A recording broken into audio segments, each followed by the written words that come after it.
Selama 35 hari, mahasiswa Universitas Sriwijaya akan mengabdi kepada masyarakat melalui kegiatan kuliah kerja nyata angkatan ke-89.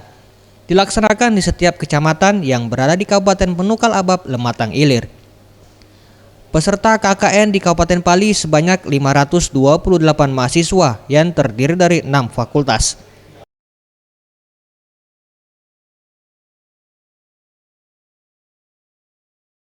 Dalam sambutannya, Bupati Pali Heri Amalindo mengatakan, kegiatan ini merupakan media pembelajaran dan pengembangan diri bagi setiap mahasiswa yang juga sangat membantu dan bermanfaat bagi masyarakat.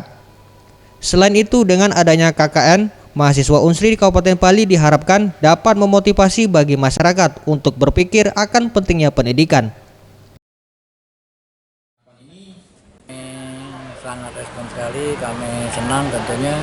Kenapa kami senang? Tentunya banyaknya mahasiswi Unsri yang datang ke tempat desa-desa kita tentunya akan merubah pola pikir para orang tua kita yang ada di desa-desa yang pada umumnya, terutama pada anak perempuan itu kalau capai SMA sudah cukup jadilah.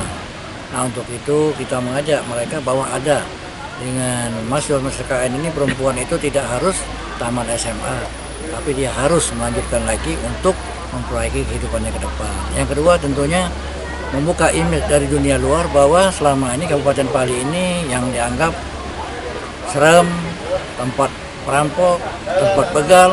Nah, ini nanti mahasiswa-mahasiswa yang akan ngomong sendiri bagaimana keadaan Pali sesungguhnya. Inilah yang akan mempromosikan keluar bahwa oh tidak, di Pali itu tidak seperti apa yang diomongkan di luar. Ia berharap dengan KKN ke-89, mahasiswa Unsri di Pali ini dapat membantu program pemerintah dengan kapasitas pendidikan mahasiswa sesuai dengan fakultas masing-masing.